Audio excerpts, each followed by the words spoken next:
बिस्मिल्लाहिर्रहमानिर्रहीम। 18 दिसंबर है, अब से तकरीबन 3 महीने पहले, यानी कि तकरीबन कह लें 26 सितंबर को मैंने एक FIR कटवाई और उसमें मैंने बताया कि पाकिस्तान के मशहूर ज़माना भत्ताखोर, लैंड ग्रैबर, ब्लैकमेलर, दहशतगर्द महमूद अख्तर नकवी जो है उसने मुझसे भत्ता मांगा है।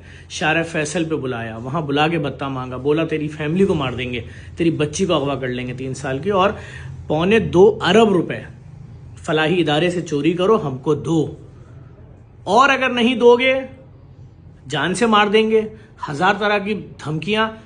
लेकिन एक खास बात जो मैंने उस वक्त बताई, इस पे लोग यकीन नहीं कर रहे थे। मैंने कहा, उन्होंने मुझसे कहा, जो मैंने लिखवाया भी अपने पर्चे में FIR में, कि हम तुम्हारी किस्तें बना देते हैं पेमेंट की, तुम 14 करोड़ रुपए महीना दो और 1 साल में 2.25 अरब रुपए दो।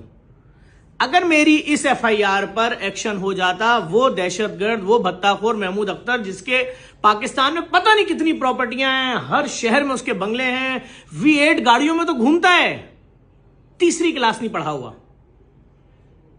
अनलिमिटेड पैसा है, अपने नाम के साथ कानूनदान लगाता है, डॉक्टर लगाता है, इसको ब्लैकमेल, उसको ब्लैकमेल, उससे भत्ता, छोड़ा ही नहीं किसी को, घूम रहा है। अभी पता नहीं घूम रहा होगा इस वक्त भी गिलगित बिल्तिस्तान में या मरी में घूम रहा होगा।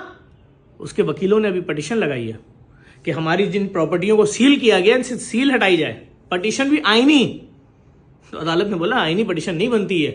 तो बात सिर्फ इतनी सी है कि आज मैं सुन रहा हूं चीखें सारे बिजनेसमैनों की। मैंने फोन किया इन सबको, मैंने बोला आओ मेरे साथ खड़े हो, मुझे पता है आप लोगों से भत्ता लेते हैं ये लोग, ये कैसे खरबोपति बन गए, इनकी इतने हजारों, ये इनके एसेट्स, इनके इतनी कोठियां, इनकी इंपोर्टेड गाड़ियों की लाइनें, इन्होंने जिंदगी में कोई कारोबार नहीं किया, ना इनकी औलाद ने किया, कहां से पैसा आया। तो बात सिंपल सी है, एक भत्ताखोर जब इस शहर में रहते हुए खुलेआम करोड़ों रुपए की प्रॉपर्टियां, अरबों रुपए की प्रॉपर्टियां खरीदेगा, करोड़ों रुपए की गाड़ियों में घूमेगा, और उसका जरिया आमदन सिर्फ भत्ता है, और उसको कोई नहीं पकड़ाएगा। हमने तो एविडेंस दिया, हमें तो जिस होटल के नीचे बुलाया गया, होटल फारान शार फैसल, वहां 100 कैमरों की रिकॉर्डिंग रियासत के पास मौजूद, उसके बाद भी आज तक वो शख्स नहीं पकड़ा गया। 164 का बयान देती है उसकी टीम। हाँ, हमें महमूद अख्तर ने भेजा था कि जाओ जफर अब्बास से पैसे लेकर आओ, नहीं तो उसको बताओ मार देंगे, फेंक देंगे।